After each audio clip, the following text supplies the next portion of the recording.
আসসালামু আলাইকুম ওয়া রাহমাতুল্লাহি ওয়া বারাকাতুহু। মাগফিরাত। কাছে এবং দূরে যে যেখান থেকে দেখছেন সকলকে জানাচ্ছি প্রাণ ঢালা অভিনন্দন ও মোবারকবাদ।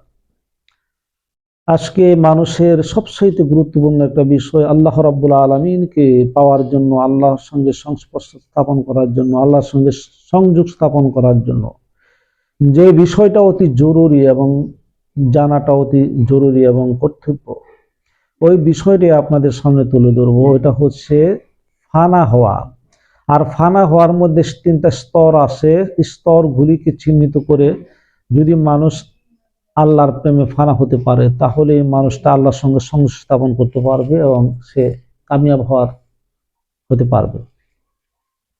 তো এই বিষয়ে ফানা হওয়ার যে বিষয়টা, এটা যদি আমরা একটু চিন্তা করে দেখি তাহলে বুঝতে পারবো বিষয়টা কি। ফানা জিনিসটা কি? ফানা মানে বিলীন হয়ে যাওয়া। ফানা মানে বিলীন হয়ে যাওয়া। এটা মুর্শিদের প্রেমে, নবীর প্রেমে, আল্লাহর প্রেমে, এই তিনটা অবস্থার মধ্যে মানুষ ফানা হতে হয়। এই জন্য ফানা হওয়ার জন্য ফানার স্তরকে তিন ভাগে বিন্যস্ত করা হয়েছে। এই প্রথম স্তর হলো ফানা ফি শেখ, অর্থাৎ কোন শায়েখের, পীরের প্রেমে ফানা হওয়া, পীরের জন্য ফানা হওয়া। দ্বিতীয় স্তরকে নির্দেশ করা হয়েছে ফানা ফির রাসূল, রাসূলের প্রেমে ফানা হওয়া। তৃতীয় স্তরকে নির্দিষ্ট করা হয়েছে আল্লাহর জন্য ফানা ফিল্লাহ, আল্লাহর প্রেমে ফানা হওয়া। তো এই ফানা ফিল্লাহ এমন একটা পর্যায়, কোনো মানুষ ফানা ফিল্লাতে না পৌঁছা পর্যন্ত সে আল্লাহর সঙ্গে কোনো কানেকশন এটি করতে পারবে না, আল্লাহর সঙ্গে সংযোগ স্থাপন করতে পারবে না। আর প্রতিটা মানুষকে আল্লাহর সঙ্গে সংযোগ স্থাপন করতে হবে, এটাই চির সত্য। সংযোগ স্থাপন ব্যতীত কোনো মানুষ আল্লাহকে লাভ করতে পারবে না। যেহেতু আল্লাহ রাব্বুল আলামিন আমাদেরকে এই পৃথিবীতে পাঠিয়েছেন একমাত্র তার সাথে সংযোগ স্থাপন করার জন্য এবং তার দাসত্ব করার জন্য, তার গোলামি করার জন্য। এই দাসত্ব এবং গোলামি এমন একটা বিষয়, যে বিষয়টা সুষ্ঠুভাবে এবং অত্যন্ত ক্লিয়ারভাবে আমাদেরকে জানতে হবে, বুঝতে হবে। আর এই বিষয়টা না বুঝলে আমাদের নামাজ, রোজা, হজ, জাকাত প্রত্যেকটা বিষয়ের মধ্যে ত্রুটি গড়ার সম্ভাবনা আছে। কারণ শয়তান মানুষের পরম শত্রু। শয়তান কিন্তু মানুষের চতুর্দিকে মানুষকে পথভ্রষ্ট করার জন্য, মানুষের ক্ষতি করার জন্য, মানুষকে ভুল পথে নেওয়ার জন্য, মানুষকে ভ্রষ্ট পথে নেওয়ার জন্য সদাই চেষ্টা করছে। তো শয়তান মানুষের এমন শত্রু যে দুনিয়াতে জন্ম নেওয়ার পর থেকে মৃত্যুর আগ পর্যন্ত সে মানুষকে ভ্রষ্ট বানানোর জন্য, পথভ্রষ্ট করার জন্য সদা চেষ্টা করে। যদিও দুনিয়াতে অসংখ্য মানুষ অসংখ্যভাবে আল্লাহ রাব্বুল আলামিনকে জানার জন্য, বোঝার জন্য, আল্লাহকে চেনার জন্য বিভিন্নভাবে সাধনা করছে, বন্দিগি করছে, ইবাদত করছে। তো ইবাদতী বন্দিগি গুলির ভিতরে আমাদের যে মূল রহস্যগুলা জানতে হবে, যে এখানে বন্দিগি কি জন্য করছে, আর বন্দিগির ভিতরে কোন বন্দিগিটা আল্লাহ সবচাইতে প্রিয় এবং কিভাবে বন্দিগি করলে আল্লাহর সঙ্গে কানেকশন করা যাবে, আল্লাহর সঙ্গে সংযোগ স্থাপন করা যাবে, এই বিষয়গুলিকে আমাদেরকে ভালো করে বুঝতে হবে। এখন আমরা যদি ফানা ফির রাসূল বলি, এটা ফানা ফির রাসূল বলি, আমরা জানি প্রত্যেকটা মানুষ কোনো একটা বিষয় যদি হাসিল করতে চায়, কোনো একটা কর্ম যদি সম্পাদন করতে চায়, তো প্রত্যেকটা মানুষই এই কর্ম নিয়ে একটু চিন্তা ভাবনা করতে হয়। ওই কর্ম নিয়ে চিন্তা ভাবনা গবেষণা করে এটার ভালো মন্দ, দিক বেদিক, এটাকে নিয়ে সে যখন গভীরভাবে চিন্তা করে, তখন ওই কাজটা করার পরে সে তখন আর সে এই কাজ থেকে সে বিফল হওয়ার সম্ভাবনা কম থাকে। আর যখন কোনো মানুষ চিন্তা ছাড়াই ঠাস করে কোনো কাজ করে বসে, তখনই সে বিফল হওয়ার সম্ভাবনা থাকে বেশি। এই জন্য সুফল পাইতে হলে মানুষকে এই ফানাতে যেতে হবে। যেহেতু আমাদের একমাত্র উদ্দেশ্য হচ্ছে মহান আল্লাহর সন্তুষ্টি অর্জন করা, আল্লাহর দাসত্ব করা, তাই আল্লাহর দাসত্ব করতে হলে মানুষকে ফানা হতে হবে। তো ফানা হওয়ার জন্য প্রথমেই যার কাছ থেকে আল্লাহকে চিনতে হবে, বুঝতে হবে, জানতে হবে।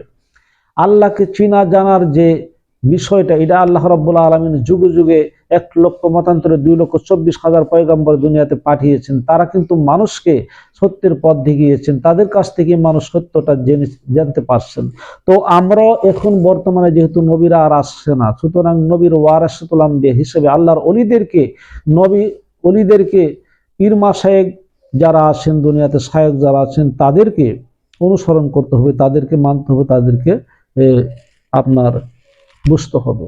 এই জন্য আল্লাহ রাব্বুল আলামিন কোরআনুল কারিমে কিন্তু এই কথা বলেছেন, ইহদিনাস সিরাতাল মুস্তাকিম সিরাতাল লাযিনা আন'আমতা আলাইহিম, আমাদেরকে সহজ সরল পথ দেখান, যে পথে আপনার প্রিয়জন গেছে চলে, আপনার নিয়ামত প্রাপ্তরা চলে গেছে, ওই পথ দেখানোর জন্য আল্লাহর কাছে আমরা প্রার্থনা করি। তো নিয়ামত প্রাপ্ত আল্লাহর ওলিরা, শায়েখরা যেই পথ আমাদেরকে দেখাবেন সেই পথ মতে আমাদেরকে চলতে হবে। আর এই অনুসরণটা করার জন্য একজন শায়েখের, একজন আল্লাহর ওলির প্রেমিক হতে হবে এবং তার প্রেমে নিজেকে উৎসর্গ করতে হবে এবং তার সাথে যেহেতু সময় দিতে হবে, তার সাথে সময় ব্যয় করতে হবে, তার সংস্পর্শে থাকতে হবে। এই জন্য আল্লাহর ওলিরা বলেছেন, এক জামানা সহবতে বাউলিয়া বেহতরে আসাদে সালে তাআদ্দারিয়া, অর্থাৎ আল্লাহর ওলিদের সংস্পর্শে যদি কোনো মানুষ কিছু সময় কাটায় তার আমলনামায় বেরিয়া সব লেখা হয়।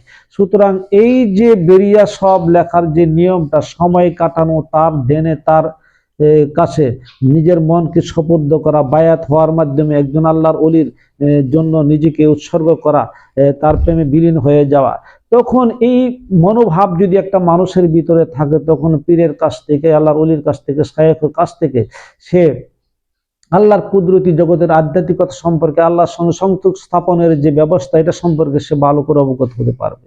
তার যতক্ষণ পর্যন্ত এই মুর্শিদের প্রেমে সে ফানা না হবে, তাহলে নিগুড় রহস্যগুলি তার পক্ষে জানা সম্ভব হবে না। এইভাবে মুর্শিদ প্রেমে ফানা হওয়ার মাধ্যমে, ফানা ফিশেক অর্জন করার মাধ্যমে পরবর্তী দাপে যখন সে যাবে, তখন রাসূলের প্রেমে ফানা হয়ে যাবে। তখন রাসূলের প্রেমে এমনই ভাবে ফানা হয়ে যাবে যে রাসূল সরকারে দু আলম নিজেই বলেছেন, মান রাআনি ফাকাদ রাআল হাক্কা, যেই ব্যক্তি আমাকে দেখলো সে আল্লাহকে দেখলো। সুতরাং যেই ব্যক্তি আল্লাহর রাসূল সাল্লাল্লাহু আলাইহি ওয়াসাল্লামের প্রেমে ফানা হয়ে নবীর দুরূদ বেশি বেশি পড়ে, নবীর কথার অনুসরণ করে, আল্লাহ যেহেতু নিজেই বলেছেন কোরআনুল কারীমের মধ্যে যে কুল ইন কুনতুম তুহিব্বুনাল্লাহ ফাত্তাবিউনি ইউহিব্বুকুমুল্লাহ ওয়া ইয়াগফিরু লাকুম যুনুবাকুম আল্লাহু গাফুরুর রাহিম। হে নবী, আপনি বলে দিন, যারা আমি আল্লাহর প্রেমে ফানা হতে চাই, আল্লাহকে ভালোবাসতে চাই, আমি আল্লাহকে পেতে চাই, তারা যেন, আমি আল্লাহকে মহাব্বত করতে চাই, তারা যেন আপনি নবীকে মহাব্বত করে, আপনি নবীর প্রেমে ফানা হয়, অনুসরণ অনুকরণ করে, তাহলে ওয়াগফিরু লাকুম যুনুবাকুম আল্লাহু গাফুরুর রহিম, আমি আল্লাহ রাব্বুল আলামিন তার জীবনের সমস্ত গুনাহ কাদাগুলো মাফ করে দিব। তাহলে বুঝতে পারছেন যে রাসূলের প্রেমে ফানা হতে পারলে রাসূলকে দেখা যাবে, রাসূলকে দেখা গেলে আল্লাহকে দেখা যাবে, কারণ রাসূলের সুরতি আল্লাহর সুরত। আল্লাহ রাসূল নিজেই বলেছেন যে আমাকে দেখলো সে আল্লাহকে দেখলো। সুতরাং রাসূলের প্রেমে ফানা হওয়ার পরেই আপনার তৃতীয় ধাপ আসবে আল্লাহর প্রেমে ফানা হওয়ার জন্য। তখন আপনি একটা সুরত পেয়ে যাবেন, তখন আপনি একটা নমুনা পেয়ে যাবেন, তখন আপনি আল্লাহর প্রেমে ফানা হতে পারবেন। যতদিন পর্যন্ত রাসূলের প্রেমে, শাইখের প্রেমে ফানা না হওয়া যায়, ততক্ষণ পর্যন্ত আল্লাহর প্রেমে ফানা হওয়া যায় না। কারণ আল্লাহকে দেখা যায় না, চেনা যায় না, জানা যায় না, বোঝা যায় না। একজনকে চিনে না বুঝে তো তার প্রেমে ফানা হওয়া সম্ভব না। এই জন্য আল্লাহ রাব্বুল আলামিনের প্রেমে ফানা হতে হলে রাসূলের প্রেমে ফানা হতে হবে। এই ধাপকে বলা হয় ফানা ফির রাসূল। তারপরে আল্লাহর প্রেমে যখন ফানা হয়ে যাবেন, ফানা ফিল্লাহ, তখন আল্লাহর প্রেমে ফানা হওয়ার পরে আপনার সামনে যে জিনিসগুলি আসবে সেটা বাকাবিল্লাহ, অর্থাৎ আল্লাহর প্রেমে একজন বান্দা যখন ফানা হয়ে যায়, বাকাবিল্লাহতে পৌঁছে যায়, বাকাবিল্লাহতে পৌঁছে যাওয়ার পরে বান্দা এবং আল্লাহর মধ্যে এমন একটা যোগসূত্র স্থাপন হয়, তখন বান্দা সফল হয়। এই সফলতার জন্য, আল্লাহকে পাওয়ার জন্য ফানা ফিল্লায় পৌঁছতে হবে।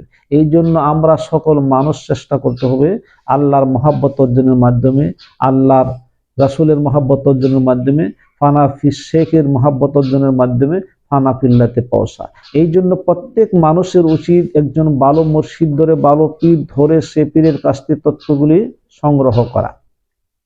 যদিও কিছু কিছু মানুষ পীর বিদ্বেষী, তারা পীরের কাছে যাওয়াটাকে ভালো মনে করে না, কিন্তু কসমিন কালো একজন পীর না ধরা পর্যন্ত কোনো মানুষ আল্লাহর প্রেমে ফানা হতে পারবে না। কারণ ইমাম আবু হানিফা রাহমাতুল্লাহি আলাইহি বলেন, আমি যদি শেষ সময়ে কয়েক বছর জাফর সাদিক রাহমাতুল্লাহি আলাইহির কাছে বায়াত হয়ে ওনার কাছে সময় না দিতাম, তাহলে আমার জীবনটা ধ্বংস হয়ে যেত।